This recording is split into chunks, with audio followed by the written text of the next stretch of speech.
से इंसानों को बहुत खतरा था और इस पूरे ब्रह्मांड पर सिर्फ एक सरकार राज करती थी। इसके बाद हम इसी तरह के टाइटेनियम नाम के ग्रह को देखते हैं, जहां लोगों ने अपना एक शहर बसाया और ऐसा सिस्टम बनाया जहां इंसानों की हर हरकत पर नजर रखी जाती थी। फिर हम क्रिस्टी नाम की एक लड़की को देखते हैं जो इस प्लेनेट पर जेल में थी।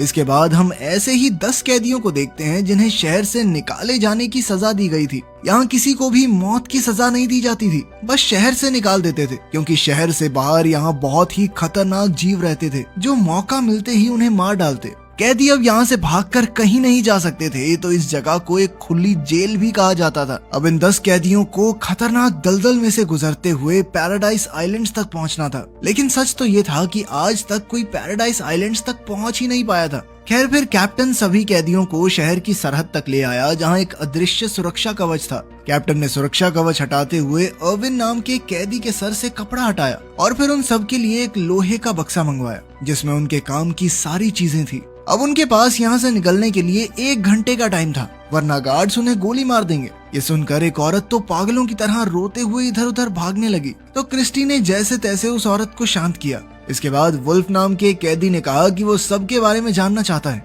असल में वो खुद ब खुद सबका लीडर बनने की कोशिश कर रहा था, क्योंकि वो पहले भी इन दलदलों में जा चुका है। लेकिन तभी अचानक पेगन नाम का एक खतरनाक कीड़ा जमीन से बाहर आ गया और तुरंत अपने शिकार को लेकर जमीन में वापस चला गया। खैर, फिर क्रिस्टी ने कहा कि वो वुल्फ के साथ नहीं बल्कि अर्विन के साथ आगे बढ़ना चाहती है। तब अर्विन ने कहा कि भाई हमें बक्सा खोलकर चीजें आपस में बांट लेनी चाहिए, फिर अपने अपने रास्ते निकल जाएंगे। लेकिन बक्सा खुलते ही सब एक साथ टूट पड़े और अर्विन के हाथ सिर्फ एक चाकू लगा। तो अर्विन ने कहा कि सबको बराबर चीजें मिलनी चाहिए। लेकिन तभी वुल्फ के साथी ने क्रिस्टी पर हमला करने की कोशिश की, मगर अर्विन ने उसी वक्त उसकी गर्दन पकड़कर सबको धमकी दी कि एक दूसरे पर हमला करने का अंजाम अच्छा नहीं होगा। आखिरकार वुल्फ ने उन्हें उनका हिस्सा दे दिया, लेकिन फिर अर्विन ने कुछ खाने की चीजें उनको देने के बदले उनसे वो खाली बक्सा मांग लिया, जिसके लिए वुल्फ खुशी खुशी तैयार हो गया। तभी महल से आवाज आई कि कैदियों को अभी के अभी यहाँ से निकालना होगा, तो वुल्फ ने अपनी टीम को आगे बढ़ने का ऑर्डर दिया। वहीं अर्विन और क्रिस्टी ने भारी बक्सा अपनी कमर पर बांधा और अपने रास्ते निकल पड़े। तभी अचानक महल से हमला हुआ और सभी लोग पत्थरों के पीछे छुप गए। तब अर्विन को एहसास हुआ कि असल में ये हमला उसे मारने के लिए किया गया था। उसने क्रिस्टी को अपने साथ रेंगते हुए आगे बढ़ने को कहा। फिर जल्द ही वो एक सुरक्षित जगह पर आ पहुंचे और तब अर्विन ने देखा कि वुल्फ की टीम भी उनका पीछा कर रही है। इसके बाद क्रिस्टी ने अर्विन से पूछा कि क्या सच में पैराडाइज आइलैंड नाम की कोई जगह है भी। इस पर अर्विन ने जवाब दिया कि अगर वो जगह ना होती तो सरकार के लोग उन पर हमला क्यों करते। गार्ड्स को पूरा यकीन था कि अर्विन रास्ते में ही मारा जाएगा। खैर, अर्विन ने कहा कि वो पहली बार इस रास्ते पर जा रहा है, लेकिन उसे यकीन है कि वो जरूर कामयाब होगा। असल में कुछ साल पहले अर्विन सरकार के प्रेसिडेंट का एडवाइजर हुआ करता था। वहीं दूसरी ओर हम देखते हैं कि नए प्रेसिडेंट ने कैप्टन को बुलाकर पूछा कि ये एडवाइजर अब तक जिंदा कैसे है। तो कैप्टन ने उसे यकीन दिलाया कि आज तक कोई इन दलदलों को पार नहीं कर पाया। उधर क्रिस्टी और अर्विन को रास्ते में थोड़ा साफ पानी मिला, तो क्रिस्टी ने अपना चेहरा धोया और आने वाले समय के बारे में सोचने लगी। तभी अचानक अर्विन ने क्रिस्टी को बिल्कुल हिलने से मना कर दिया। क्रिस्टी को लगा कि अर्विन उसका फायदा उठाना चाहता है, मगर असल में तो अर्विन ने उस पेगन कीड़े को देख लिया था जो अचानक जमीन से बाहर आ गया था। जब अर्विन उसका सामना कर रहा था तो क्रिस्टी ने हिम्मत दिखाकर चाकू से कीड़े को काट डाला। बाद में जब वो अर्विन के घावों पर मरहम लगा रही थी तो क्रिस्टी ने बताया कि एक बार एक इंस्पेक्टर ने उसके साथ जबरदस्ती करने की कोशिश की थी, लेकिन जब क्रिस्टी नहीं मानी तो उस पुलिस वाले ने बिना किसी गलती के उसे जेल में डाल दिया। उसी समय वुल्फ का ग्रुप भी वहाँ पहुँचा। वुल्फ उनसे वो लोहे का बक्सा वापस लेना चाहता था, मगर अर्विन ने कीड़े के काटे हुए हिस्से को अपने हाथ पर बांधा और उसे हथियार की तरह इस्तेमाल करके वुल्फ पर हमला करने लगा। वुल्फ को एहसास हुआ कि इस समय वो अर्विन का मुकाबला नहीं कर सकता, इसीलिए उसने अर्विन और क्रिस्टी को जाने दिया, लेकिन फिर भी वो उनका पीछा करते रहे।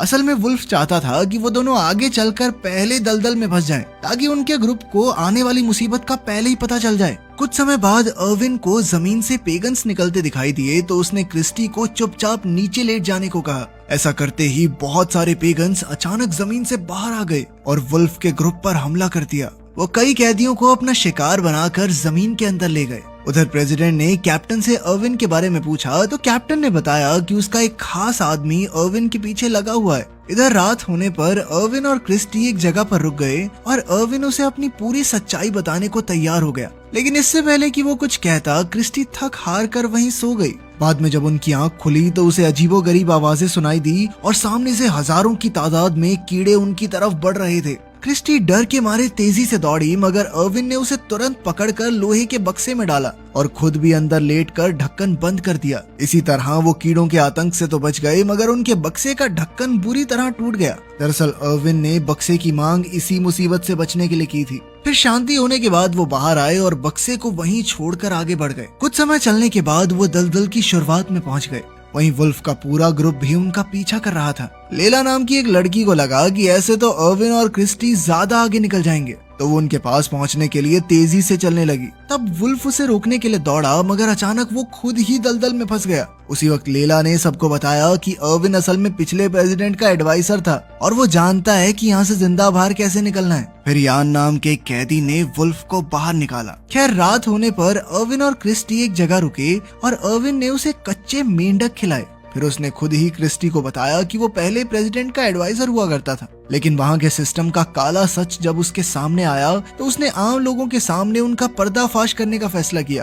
अब किसी को भी सीधे तौर पर मारना अलाउड नहीं था, तो सरकार ने उसे मरने के लिए इस दलदल में भेज दिया। लेकिन अर्विन यहाँ आने से पहले सिस्टम के अंदर एक ऐसा वायरस डाल के आया है जो एक खास कोड से बंद है और ये कोड उसके सिवा कोई नहीं जानता। अब जल्द ही सिस्टम ठप होने वाला है, कोई हथियार कोई कैमरा काम नहीं करेगा और लोग फिर अपनी मर्जी से एक नया सिस्टम बना सकेंगे। ये सब सुनकर क्रिस्टी ने कहा कि फिर तो सरकार के लोग हाथ धोकर उसके पीछे पड़ जाएंगे, मगर अर्विन ने कहा कि उसे पूरी उम्मीद है कि तब तक वो यहाँ से बचकर निकल जाएंगे। वहीं दूसरी ओर शहर में सरकार का सिस्टम ठप होना शुरू हो गया था। सबसे पहले कम्युनिकेशन सैटेलाइट्स ने काम करना बंद कर दिया। फिर अगली सुबह हम देखते हैं कि लेला और बाकी कैदी जो वुल्फ का ग्रुप छोड़कर आगे बढ़ गए थे, उनका सामना रास्ते में कुछ जंगली लोगों से हुआ। उनकी चीखें जब क्रिस्टी तक पहुंची तो वो दुखी होकर रोने लगी। वो उस इंसान को कोसने लगी जिसने ये सजा बनाई थी, लेकिन असल में किसी को ना मारकर यूं खुले में छोड़ देना अर्विन का ही आइडिया था। ये सुनकर क्रिस्टी को बहुत गुस्सा आया और वो रोते हुए अर्विन पर चिल्लाने लगी। उधर वुल्फ को पत्थरों के पीछे उसके ग्रुप के लोग छिपे हुए दिखाई दिए।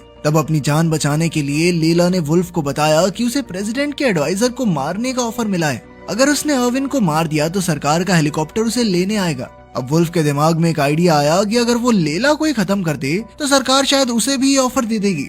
लेकिन फिर लेला उससे बचकर भागी और दलदल के अंदर एक खूंखार मकड़ी के जाल में जा फंसी।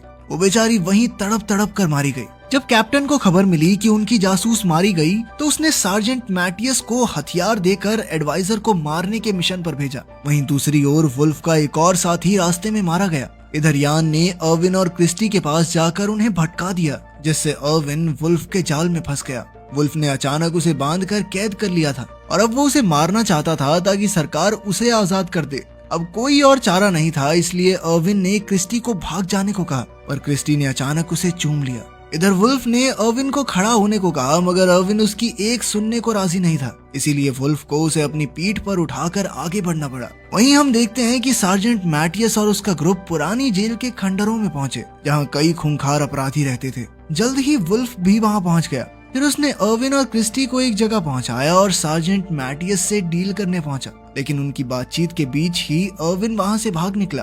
तब वुल्फ ने घबराकर सार्जेंट को कहा कि तुम चिंता मत करो, मैं उसे ढूंढ निकालूंगा, मगर सार्जेंट ने गुस्से में उसे गोली मार दी। फिर सार्जेंट को क्रिस्टी और यान मिले तो सार्जेंट ने यान को भी मार डाला और क्रिस्टी को अपने कब्जे में लेकर आगे बढ़ा। तभी अर्विन ने सामने आकर सार्जेंट से क्रिस्टी को रिहा करने को कहा और इसके बदले में वो खुद को उसके हवाले कर देगा। लेकिन क्रिस्टी को रिहा करते ही सार्जेंट ने उसकी पीठ में बेहोश कर देने वाला ट्रैंकुलाइजर मार दिया और तभी अचानक पीछे से वुल्फ ने सार्जेंट को मार डाला। वुल्फ अब अपनी आखिरी सांसें गिन रहा था, मगर वो सार्जेंट से बदला लेने से नहीं चूकने वाला था। तब अर्विन ने वुल्फ का शुक्रिया अदा किया तो वुल्फ ने उसे सलाह दी कि पैराडाइज आइलैंड जाने की कोशिश मत करो, क्योंकि ऐसी कोई जगह है ही नहीं। उसे इतनी सलाह देकर वो मर गया। बाद में हम देखते हैं कि अर्विन क्रिस्टी को अपनी बाहों में उठाकर समुद्र तक पहुंचा और उसे एहसास हुआ कि इसे पार करने के बाद ही वो पैराडाइज आइलैंड तक पहुंचेंगे। इसे पार करने के लिए उसने खुद पौधे इकट्ठा करके उनका छोटा सा आइलैंड बनाया उधर कैप्टन अब सार्जेंट से कांटेक्ट नहीं कर पा रहा था, तो वो समझ गया कि एडवाइजर को ढूंढने का अब कोई फायदा नहीं। खैर फिर भी उसने अर्विन के पीछे एक आखिरी ड्रोन भेजा। जब क्रिस्टी को होश आया तो उसे महसूस हुआ कि जिस छोटे से आइलैंड पर वो खड़े थे वो धीरे धीरे डूब रहा है। ये सुनकर उनके साथ मौजूद जो नाम का एक कैदी समुद्र में कूद गया ताकि उन पौधों पर थोड़ा वेट कम हो और अर्विन और क्रिस्टी की जान बच जाए। तभी उन दोनों की नजर उनकी तरफ आ रहे एक ड्रोन पर पड़ी।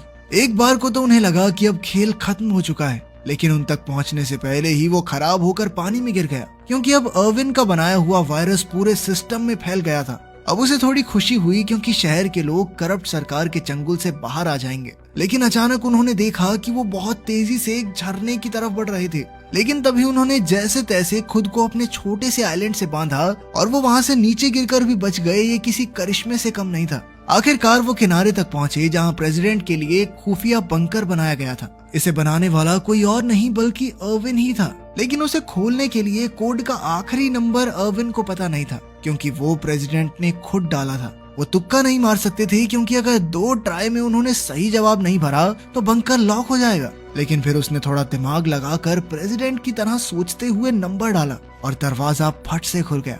अंदर जाकर उन्होंने देखा कि वहां मौजूद स्पेसशिप में सिर्फ एक ही इंसान के लिए सीट थी। तब अर्विन ने क्रिस्टी को आगे जाने को कहा, मगर क्रिस्टी ने साफ इनकार कर दिया, क्योंकि अब तो वो अर्विन से प्यार करने लगी थी। आखिर में वो दोनों जैसे तैसे उस स्पेसशिप में घुस गए और उस ग्रह से बाहर निकल